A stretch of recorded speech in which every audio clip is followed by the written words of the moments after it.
Hello दोस्तों, आज भी चैनल में आप सभी का स्वागत है। हम यहाँ पर बताएंगे संधियाँ या अस्थि संधियाँ, जिसे बोलेंगे बोन जॉइंट्स के बारे में। तो यह वीडियो के एंड तक बने रहे। पसंद आए तो लाइक, सब्सक्राइब एंड शेयर जरूर करिए। तो चलो हम देखते हैं संधियाँ, अस्थि संधियाँ, बोन जॉइंट्स के बारे में। सोचिए, यदि हमारा शरीर केवल एक ही ठोस तथा मजबूत कंकाल का बना होता तो क्या हम प्रचलन व गति कर पाते? कदापि नहीं, बल्कि हम एक लकड़ी के स्तंभ की तरह एक ही जगह पर खड़े रह जाते और अपने शरीर में किसी भी प्रकार की हलचल या गति व प्रचलन नहीं कर पाते। अगर हमारा शरीर एक ही ठोस रहता तो हमारे शरीर में क्या है, मूवमेंट नहीं हो पाती, हम मूवमेंट नहीं कर पाते, एक ही जगह स्थिर रहते हम, है ना। गति एवं प्रचलन के लिए यह आवश्यक है कि हमारी अस्थियां झुके या स्वयं हिले डुले, लेकिन ऐसा नहीं हो सकता क्योंकि हमें सीधा खड़ा रहने तथा विभिन्न कार्यों को करने के लिए इनका कठोर होना भी आवश्यक है। तो क्या है, हमारे शरीर का कठोर होना भी आवश्यक है और लचीला होना भी आवश्यक है, दोनों आवश्यक है। इन्हीं समस्याओं के समाधान के लिए हमारी अस्थियां कई टुकड़ों की बनी होती है तथा ये टुकड़े आपस में इस प्रकार से जुड़े होते हैं कि अस्थियों के इन जोड़ों पर से हिलाया जा सके। इन्हीं जोड़ों को अस्थि संधि कहते हैं। मतलब देखो, हमारे शरीर इन टुकड़ों में बटा हुआ है। क्यों? क्योंकि ये मूवमेंट कर पाए, कठोर भी है और लचीली भी है।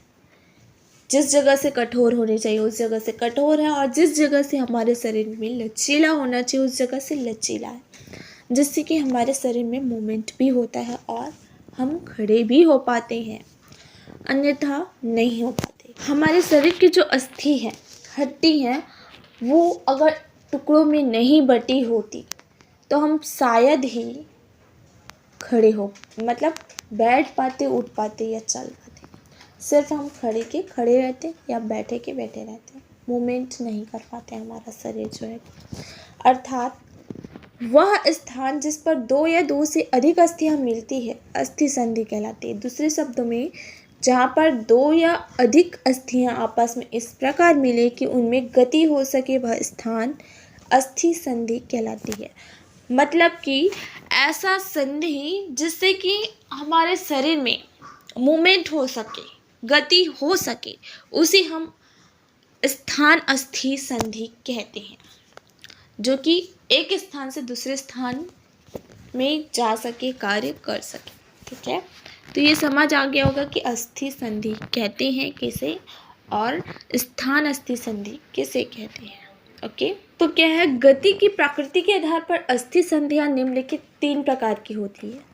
तो हम यहाँ पर फर्स्ट प्रकार का बताएंगे और अगले वीडियो में हम जो कि सेकंड प्रकार बताएंगे। तो फर्स्ट प्रकार देखते हैं, पूर्ण या चल संधि। वह अस्थि संधि है जिसको बनाने वाली अस्थियों में गति होती है और इन्हें विभिन्न दिशाओं में घुमाया जा सकता है।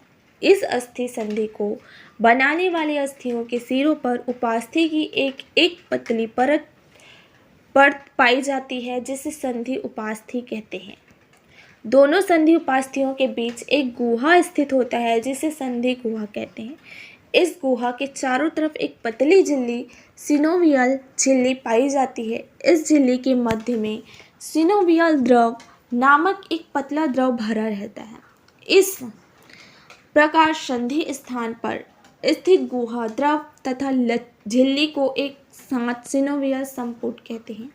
इस प्रकार के जोड़ों पर अस्थियों को एक स्थान पर बनाए रखने के लिए जोड़ों के चारों तरफ लचीले तंतु या लिगामेंट्स स्थित होते हैं, जिनके कारण ही अस्थियां जोड़ पर हिल तो सकती है लेकिन जोड़ से हट नहीं सकती।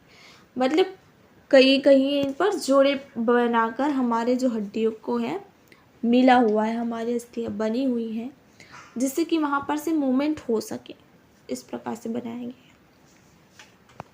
गति की प्रकार के आधार पर चल संधियां निम्नलिखित 5 प्रकार की हो सकती हैं, जो कि फर्स्ट है गेंद और प्याला संधि। इस संधि को कंदुक उल्लूखल संधि भी कहते हैं। इस प्रकार की संधि की एक अस्थि में प्याले के समान गड्ढा तथा दूसरी अस्थि में एक गेंद के समान उभार पाया जाता है। गेंद प्याले में कुछ इस प्रकार फिट होती है कि गेंद युक्त अस्थि को प्याले में कई दिशाओं में घुमाया जा सकता है। अंश मेखला की गॉलेनॉइड गुहा तथा श्रोणि मेखला की एसिटाबुलम के साथ क्रमशः ह्यूमरस तथा फीमर अस्थियां का सिर इसी प्रकार की संधि बनाता है। तो ये विभिन्न प्रकार की संधियां डायग्राम के थ्रू देख सकते हैं। सेकेंड जो है कि कब्जा संधि। इस प्रकार की संधि की अस्थियां में गति केवल एक दिशा में ही होती है। कब्जा संधि में क्या है, गति एक दिशा में ही होती है, लेकिन एक निश्चित सीमा के बाद गति नहीं हो सकती। जैसे कोहनी संधि, घुटनों की संधि, कलाई की संधि तथा हाथ की अन्य अंगुलियों की बीच की संधियां, है ना।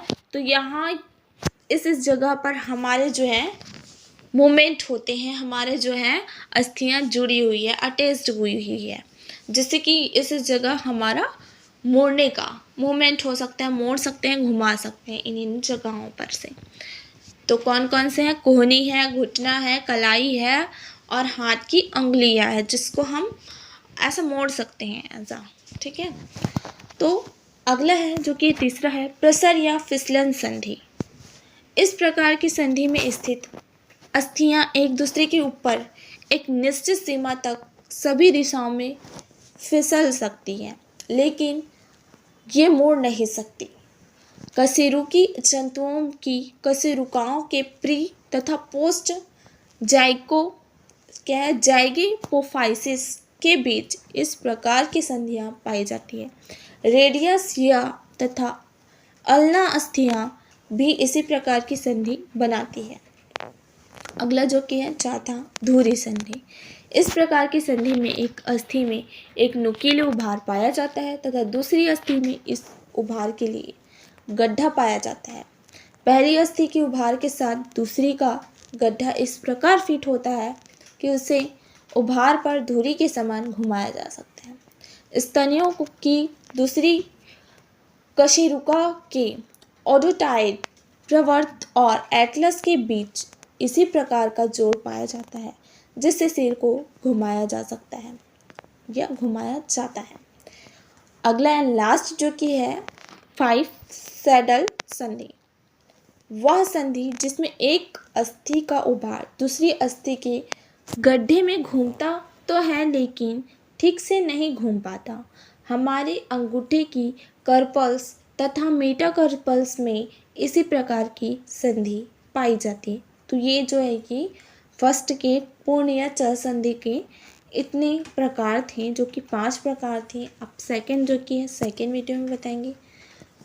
तो इस प्रकार के हमारे शरीर में जो अस्थियां हैं वो जुड़े हुए होते हैं, जिससे जहाँ जहाँ पर जुड़े होते हैं, जिस जिस जगह पर वो जगह मूवमेंट होते हैं, हलचल होती है उसमें, तो इस प्रकार से होते हैं। तो यह वीडियो पसंद आया तो लाइक, सब्सक्राइब एंड शेयर जरूर करिए। Thanks for watching.